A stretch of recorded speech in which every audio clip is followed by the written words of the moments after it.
Le journal des municipales 2020 en Normandie, Thibaut Deslandes, podcast by Tendance Ouest. Bonjour à tous, bienvenue dans le podcast consacré aux élections municipales 2020 de Tendance Ouest. C'est déjà l'heure du numéro 4 avec au programme votre inscription sur les listes électorales, la bataille qui se lance à Cherbourg avec quelques punchlines bien senties cette semaine et une campagne à Verneuil-d'Avray, dit-on, qui se fait en combi Volkswagen jaune. C'est vrai, on en reparle avant la fin. Soyez les bienvenus, c'est parti. Podcast by Tendance Ouest. Et donc il est encore temps de s'inscrire sur les listes électorales. Des employés des préfectures se rendent en ce moment dans les différentes communes des départements pour rappeler la date limite de l'inscription aux citoyens.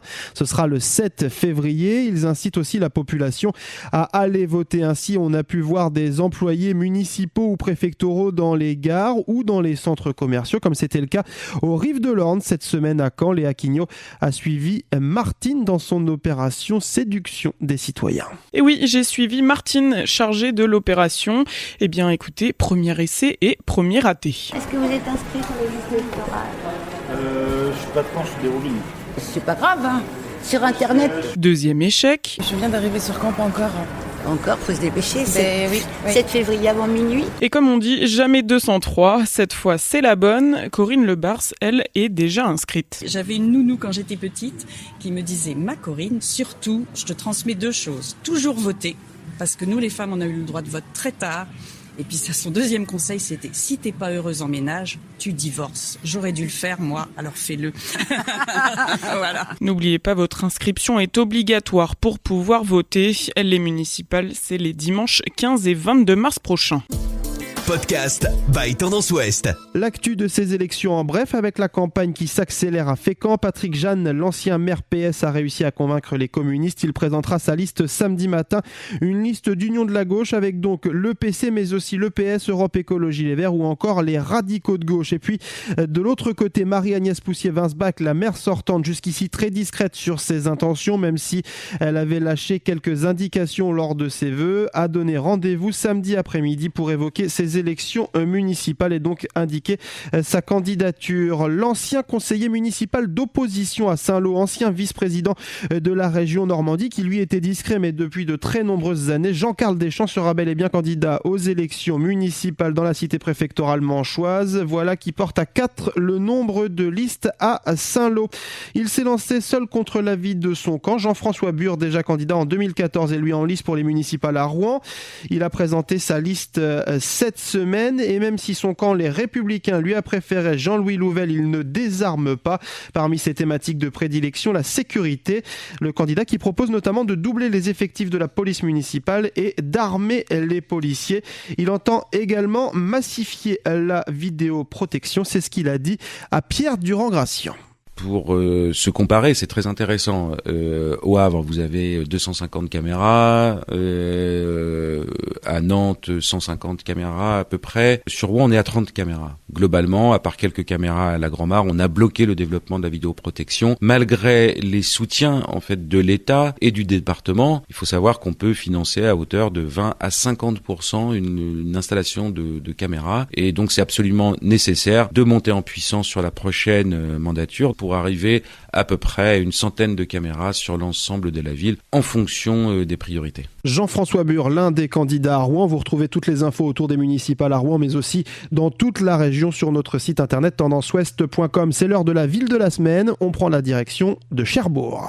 Le journal des municipales 2020 en Normandie, Thibaut Deslandes, podcast by Tendance Ouest. Et à Cherbourg cette semaine, on a assisté au dernier conseil municipal de la mandature. C'était un peu l'heure du bilan. Le maire sortant Benoît Arrivé s'est dit fier des actions menées pendant ce mandat. On a également assisté à Cherbourg cette semaine à la présentation d'une nouvelle tête de liste, celle de la coopérative citoyenne Barzine Viel-Boniadi, désignée pour représenter ce collectif soutenu par Europe Écologie Les Verts, la France Insoumise et Génération. Nous étions à cette présentation et Marthe Rousseau lui a posé cette question. Quelle serait votre première mesure si vous êtes maire de la ville ? Écoutez sa réponse. Juste la première proposition, celle qui, je pense, sera vraiment le fil rouge du mandat une fois que la coopérative sera élue, c'est la charte du vivant. Et donc le principe de cette charte, c'est vraiment d'évaluer tous les projets à travers le prisme du développement durable, de la question environnementale et sociale. C'est-à-dire que chaque projet qui sera mis sur la table devra répondre à un certain nombre de critères environnementaux et sociaux, et ce qui va forcément changer la manière de faire de la politique. Vous verrez à terme que nos positions seront motivées à travers cette charte, à travers ces critères environnementaux et sociaux. Barzine Viel-Boniadi, qui est donc le 4e candidat en lice dans ces élections municipales à Cherbourg. On attend une 5e liste, mais elle peine à se construire. C'est la liste du Rassemblement national. Depuis le retrait de Jean-Jacques Noël, c'est Benoît Lepelletier qui est à la manœuvre, mais pour l'heure, sa liste ne serait pas complète. Et puis à Cherbourg, cette semaine, on en a profité également pour s'envoyer quelques roquettes. Sonia Crimi et Nicolas Caluot, par exemple, ont eu maille à partir. La candidate La République En Marche a tiré la première balle en indiquant que le responsable local de l'UDI ne serait pas sur sa liste, en précisant, je cite, « Monsieur Caluot veut être maire délégué sans travail, sans loyauté, je m'inquiète pour demain ». Réponse de l'intéressé, c'est un coup de poignard dans le dos de la part d'une coste-killeuse qui m'a renvoyé comme on renvoie les gens brutalement dans les entreprises. Là encore, fin de citation. Et puis Sonia Crimi qui était au cœur des attentions cette semaine avec le tweet bien senti de Camille Marguerite, la conseillère municipale de Cherbourg, femme du candidat David Marguerite, qui a envoyé un bon petit scud également à l'attention de la candidate. Être une femme n'est ni un argument politique ni un programme municipal. Les femmes engagées à Cherbourg méritent mieux que cette caricature permanente. Voilà qui a le mérite d'être clair. À Cherbourg, on le sent, la campagne municipale est bien lancée. Podcast by Tendance Ouest. Et puis comme chaque semaine, on termine avec les infos un peu insolites et indiscrètes de la campagne. C'est l'une des infos insolites de la semaine justement. En 2014, on avait eu le camping-car de Ludovic Turpin à Saint-Lô. Cette année, nous avons le combi Volkswagen de Christophe Miguet à Verneuil-d'Avray-Diton. Le candidat mène actuellement campagne dans la ville de l'Eure à la rencontre des habitants à bord d'un célèbre combi Volkswagen de couleur jaune. C'est la tradition des campagnes. Les candidats inaugurent les permanences au cœur de leur ville pour être au plus près des électeurs. Et pour l'instant, à Caen, Joël Bruno n'a pas inauguré sa permanence. Alors il en a bien une. Elle se situe rue de Molombe, pas loin du centre Paul Doumer. Mais on a préféré ne pas communiquer dessus pour l'instant, confie un proche du candidat. Comprenez, pour éviter les dégradations dans un contexte de grève contre la réforme des retraites et de manif contre la nouvelle place de la République, le climat est moins serein qu'il y a 6 ans. Fin de citation. Et puis dans la Manche, à Avranches, il se murmure de plus en plus fort que l'ancien maire député LR de la ville, Guénaël Huette, serait en passe de présenter une liste avec à ses côtés le Rassemblement national de Marie-Françoise Curdiel. Une info surprenante pour les uns, pas tellement pour les autres, mais une affaire à suivre, ça c'est une certitude.